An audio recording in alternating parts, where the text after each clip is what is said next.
Y ¿qué es lo que hizo Pita, valioso a mi juicio? Que abrió puertas a la literatura, con sus desplantes y sus locuras y sus pieles y luego sus andrajos y todo, abrió puertas a su literatura, a la literatura propia y ajena. Y las mujeres ya no empezaron a publicar. Después de Pita vinieron varias escritoras. Una de ellas, ¿por quién empezaré? No sé, de estas, porque no las puse por orden de nacimiento, pero no por orden ni de importancia ni de aparición. Yo creo que Rosario Castellanos es quizá la escritora que le hizo mejor a las mujeres en cuanto a figura literaria. No es a mi gusto la mejor, y fue mi maestra, no es la mejor. Sin embargo, es la más completa en un sentido. Rosario fue rica de familia, pero no se conformó con gastar su dinero, sino que daba clases, escribía en los periódicos, fue embajadora de México en Israel, fue catedrática en la universidad, fue maestra de muchas, otras de mí.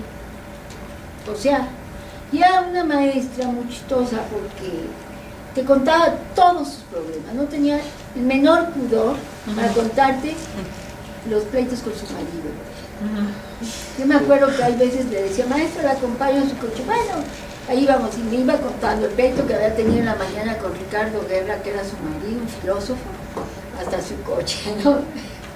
Y cosas curiosas, no todo el mundo lo hace, pero ya confesional. No me di cuenta que eso era una forma de escribir. Ella aprovechaba mucho de su vida, mucho, y para escribir sus artículos.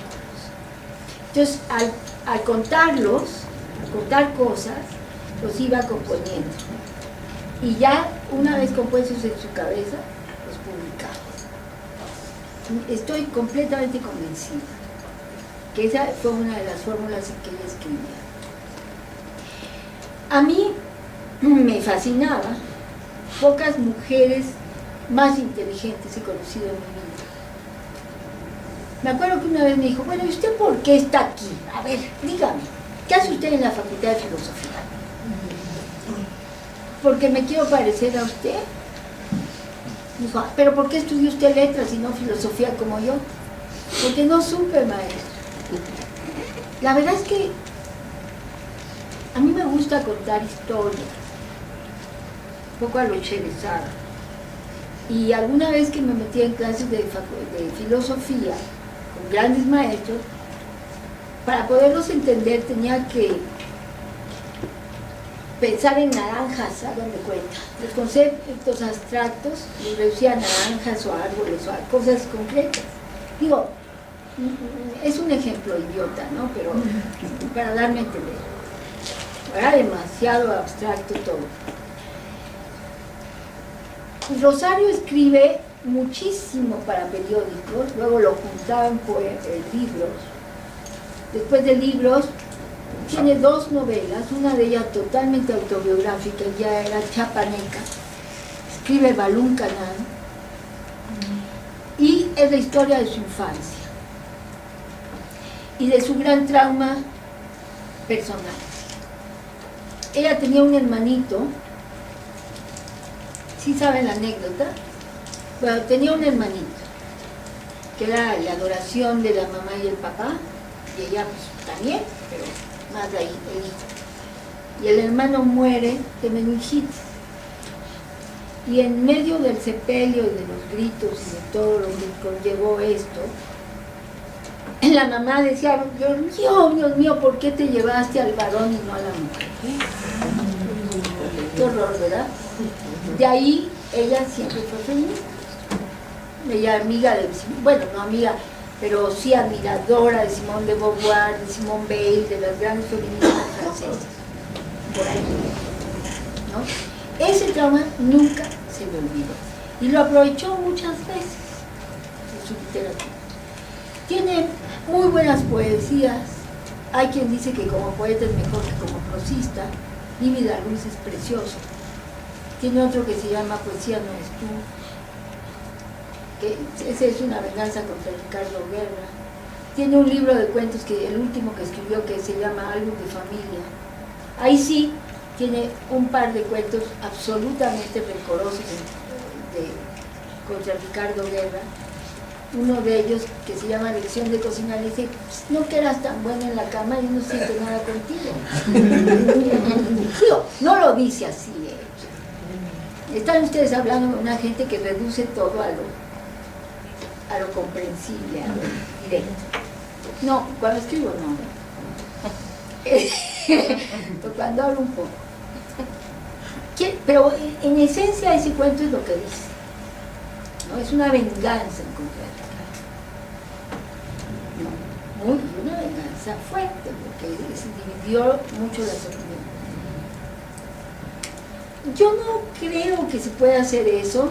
Mucha gente dice que pobrecita de Rosario, que andaba por todos lados buscando amistades, que quién sabe qué, para cubrir su soledad. No es cierto. Fue mi maestra, yo la entrevisté varias veces, era una mujer demasiado inteligente para andar con su florecita buscando amistades. Ese es un idiota quien hace eso, ¿no? Ella era una mujer con una cultura filosófica importantísima, en fin. Luego, Balún Canales, la novela que la encumbra en 57, en 64 escribe Álbum de Familia, que son sus dos. Pero antes, en los años 40, escribió una buena parte de su poesía y siguió escribiendo hasta el final. Ahora, ¿cómo murió Rosario? Rosario murió de una manera que nunca se supo. Ella se había divorciado, o estaba en trámites de divorcio del marido. El presidente Luis Echeverría la nombra embajadora de México en Israel. Y ahí muere. La versión es que murió al encender una lámpara. Fíjense que ahora que estuve en Israel, un escritor muy importante me contó exactamente cómo estuvo esa muerte. Nahum Meged se llama, es el de los que no han tenido todavía el premio Nobel de los israelitas, es el único que vive en Israel. Creo que Amos Oz también en un desierto, pero ese va y viene. Rosario era de esas personas talentosísima para la literatura, para la cátedra, para el periodismo, pero absolutamente inútil para todo lo doméstico. ¿Por qué? Porque era chapaneca, porque tuvo muy buena nana toda su vida. La China Melosa es un poco lo mismo. Tuvo quien le hiciera absolutamente todo y no le enseñó su mamá, ¿no? Yo creo que es un error, pero bueno, así fue. Entonces era muy inhábil. Entonces Nahum Meged me contó una cosa que le creo al pie de la... Bueno, ya él lo vio y en Israel se sabe. Ella tenía un chofer que se llamaba Israel. El tal Israel hablaba español ladino. Entonces le decía a la señora embajatriz. Entonces eso de la señora embajatriz la mataba de la risa, porque ella era muy bien humorada por un lado y por otro muy depresiva, ¿no? Las dos cosas. Entonces la mataba de la risa, lo utilizaba en sus artículos que mandaba el Excelsior. Pero el tipo, fíjense, yo en su caso lo hubiera quitado inmediatamente. Como todos somos distintos, ¿no? Porque Rosario, siendo embajadora, los embajadores viven en Tel Aviv, ella iba a Jerusalén a dar clases en la Universidad Hebrea. Entonces cada vez que se iba a subir a su coche se tomaba un Valium. No sé si saben lo que es un Valium. Una pastilla calmante. ¿Cuál sería el equivalente de Estados Unidos? Bueno, Dice, imagínate, subirte a tu coche y tenerte que tomar eso para soportar lo mal que manejaba este hombre. Se iba pasando de un lado a otro. Yo le hubiera dicho, mire, señor Israel, es usted maravillosamente amable, simpático y todo, pero no me sirve. De veras se lo hubiera dicho, porque ya lo he hecho a veces. También, ¿no? Con toda la franqueza. Pero ella no lo hizo porque le divertía tomarse el palo. Entonces, algo incomprensible. Entonces un día le dijo a tal Israel que la llevara a comprar una mesita de metal. Ustedes no lo sabía, Silviana. Casi nadie lo sabe. Que le comprara una mesita como de hierro forjado o así. Llegó a su casa y le dio, su muchacha de toda la vida se había venido a México, y entonces ella le dio por limpiarla con un trapo mojado. Entonces eso es cierto de que con las manos mojadas, el trapo aquí, la mano húmeda, le dio por enchufar la lámpara para ver cómo le había quedado la mesita limpia. Entonces, claro, le vino una descarga en Israel. Todo el mundo sabe que la descarga eléctrica es mucho más fuerte que la de acá, o la de los Estados Unidos. Si tú vas allá, tienes que llevar un regulador especial o comprarlo allá, si no se te truena todo. Entonces, en Europa es otro voltaje también. Entonces, le contaba yo del tal Israel, porque estaba a medio metro de distancia el idiota en lugar de desenchufar, que era lo que cualquiera hubiera hecho, le jaló los pies, y entonces el impacto lo mandó a él también lejos, ¿no? No se murió, no pasó nada, pero ya sí. Esa fue su auténtica muerte, que no está registrada todavía en ningún texto. Rosario nos sirve de ejemplo porque abre puertas, porque te enseña que querer es poder, porque te dice, llegas embajadora, y luego como Echeverría la quería mucho, la entierran en la rotonda de los hombres ilustres, o sea, de las mujeres ilustres. Y cumplió su destino, nada más que tenía nada más 49 años. O sea, era muy joven. Y también qué chistoso, Sor Juana murió de 49 años. Ella se quitaba la edad, Sor Juana. Cuando se averiguó, tenía 49 años a más. Bueno, Santa Teresa se quitaba la edad. Todas nos. Lo malo es que luego ya se nota. Pero fíjense que, ¿qué les iba a decir? Esa actitud de Rosario es la que es muy estimable. Aparte que es una muy buena escritora, también su actitud, pues, maestra en literatura, con una tesis publicable, etcétera, etcétera. No, ella nunca se recibió de doctora, no era tan importante en su momento. A mí me parece que Rosario dejó su impronta, y tiene otra novela que se llama La Cruz del Sureste, muy buena novela. Esa tiene mayor trabajo estilístico. No sé si conocen la obra de Rosario, si no la conocen yo se las recomiendo, que son escritoras muy buenas. La otra escritora que analicé es Guadalupe Dueñas. Esta es una escritora rarísima. Manuel, mi marido, me dice, ¿por qué? ¿Por qué Guadalupe Dueñas? Tú mismo la ayudaste. Es una escritora rara, de obra muy chiquita, muy pequeñita. Con cuentos muy extraños. Muy, muy extraños. Por ejemplo, piojos, gatos, perros y todo esto. Aquí hay una, a ver, quizá les puedo decir algo de ella, de lo que escribí sobre ella, muy brevemente. No tenía lentes, ¿verdad? Así. Fíjense, en muy pocas palabras, pero la pinta.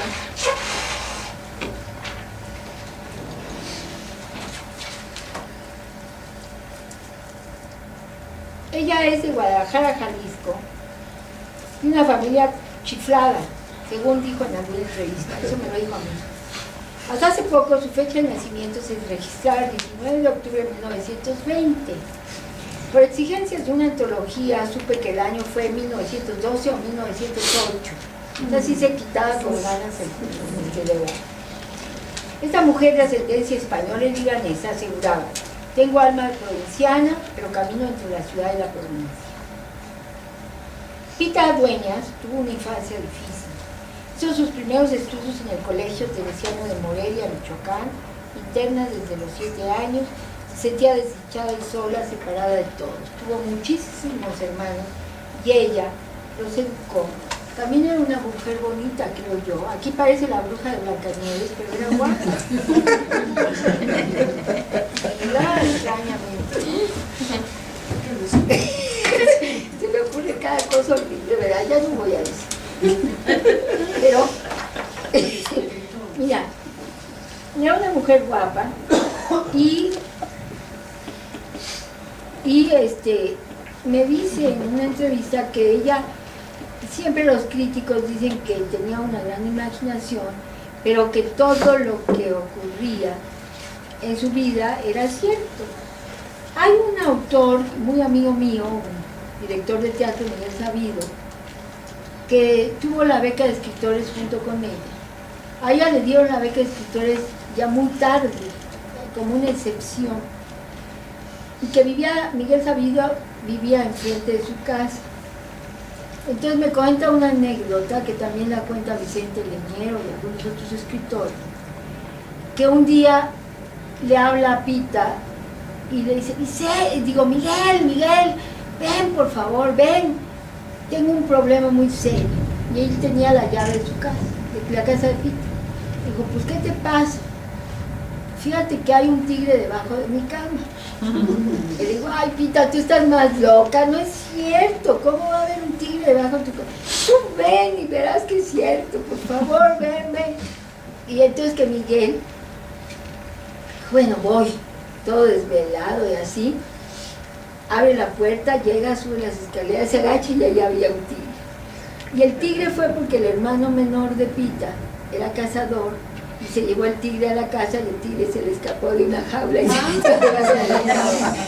entonces le ocurrían, como ella decía, cosas muy raras que luego usaba en su literatura, de obra muy selecta para paladares exquisitos. Alguna vez le dije: ¿y tú qué quieres ser? Me dijo: yo quiero ser santa. ¿Veas que ser santa? Sí, yo quiero ser santa, santa siempre. Soy absolutamente creyente y quiero salvarme por el amor de Dios. Y bueno, ojalá. Murió muy vieja, muy anciana. La última vez que hablé con ella fue cuando me confesó que era mucho mayor de lo que yo siempre supuse, y me dio permiso para publicar un cuento suyo en una antología de mujeres. He hecho muchas antologías de mujeres, varias. No me acuerdo cuál de esas estaba antologada. Era una antología para Alfaguara, esta famosa editorial española, pero no me acuerdo que... ¿Tú no tienes esas antologías, Liliana? Pues no conmigo, pero sí tengo algunas. Pero sí sabes de ellas, ¿verdad? Sí, como... Sí. Bueno, entonces, es una escritora interesante. La otra es esta tenía fama de belleza total. No era tan bella, pero tenía una cualidad fantástica, hablaba. Cuando hablaba, se embellecía. Era la esposa de Octavio Paz. Una vez Carlos Pellicer, el poeta, nos dijo a Manuel, mi marido y a mí, que era una pareja irresistible, era una pareja de una galanura fantástica. Yo he visto los retratos de la época de cuando se casaron. En realidad el galán era él, ¿eh? Luego ya se puso feo y todo, como todas las gentes, pero era una estatua griega de joven. Y ella era muy linda. Lo que pasa con Elena Garro, esta es la más importante de todas las escritoras mexicanas, la más genial, A mí me han preguntado quién sería mi maestra y yo digo Rosario. Rosario es académica, es doctor, bueno, ella maestra, pero editorialista, trabajó como desesperada, dio clases, conferencias, estuvo en muchas universidades de los Estados Unidos y del extranjero, etc. Ella es la que te demostraba que se podía, pero la otra era verdaderamente genial. Yo les recomiendo muchísimo la obra de Elena Garro. Hay La Semana de Colores, es un libro de cuentos precioso, por supuesto que lo conoces muy bien. Precioso libro de cuentos, lleno, ¿saben?, de hallazgos literarios, de chispazos así geométricos, que se disparan como luces de bengala. Las obras de teatro de Rosario Castellanos son muy malas, es lo que no le salió a Rosario. En cambio las de Elena Garro, que son muy buenas, ¿no? Y tiene una novela genial que se llama Los recuerdos del porvenir. El día de casa de Sabina Berman también, no, que Octavio Paz siempre tuvo puesto el pie en el cogote a Elena Garro. No, es cierto. Él llevó Los recuerdos del porvenir a la imprenta, ¿no? Él a la editorial. O sea, lo que pasa es que se odiaban. Primero se amaron y luego se odiaron y acabaron detestándose. Tenían un odio. Yo nunca he visto un odio igual de un hombre con una mujer y viceversa. Es algo verdaderamente espantoso. El día que y luego también aquí, así hoy vine muy feminista. No sé qué me pasa, porque no suelo ser así, pero fíjense, un día me habla Elena Garro y me dice, ¿por qué no vienes a verme? Ya estaba en Cuernavaca. Porque ella salió huyendo, se vio involucrada en muchas cosas muy raras. Por ejemplo, fue amiga de Oswald, el que se dice que mató a Kennedy, que no lo mató. En fin, pero tenía amistades rarísimas. Y él tuvo que salir huyendo del país. En Nueva York escribe un libro sensacional que se llama Andamos huyendo Lola, que a mí me parece muy bueno. Otros críticos dicen que no. A mí me parece genial, sobre todo el cuento que daba título al libro. Y otro que se llama El sapito mexicano, precioso, precioso. Y otro que se llama El mentiroso. Ese cuento, El mentiroso, fíjense que es un cuento que a mí me produce envidia de la buena. Como cuando uno dice, qué va, ¿cómo lo hizo? Es la historia, El mentiroso es una historia bellísima, de un niño que toma un camión para irse de México a Tlaxcala, de a Puebla. Entonces toma un camión popular, es un niño muy pobre del pueblo. Y entonces se baja, no en el pueblo al que va, sino en otro pueblo, porque equivocadamente se mete a las iglesias barrocas, empieza a deslumbrarse con los altares, con los cálices, con las columnas salomónicas, con los atrios, con todo esto. Entonces va de iglesia a iglesia, de santo en santo, y admirando el arte sin saber que lo que está viendo es arte y creyendo que está viendo el paraíso. ¿Ven? Que era la intención de los curas barrocos. Entonces así todo sorprendido, y entonces hace un repaso por las iglesias de Tlaxcala y Puebla, que ojalá pudieran ustedes ir, es una maravilla, son maravillosos muchos de ellos. Sobre todo hay una que se llama del Rosario en Puebla, que es una joya de América Latina.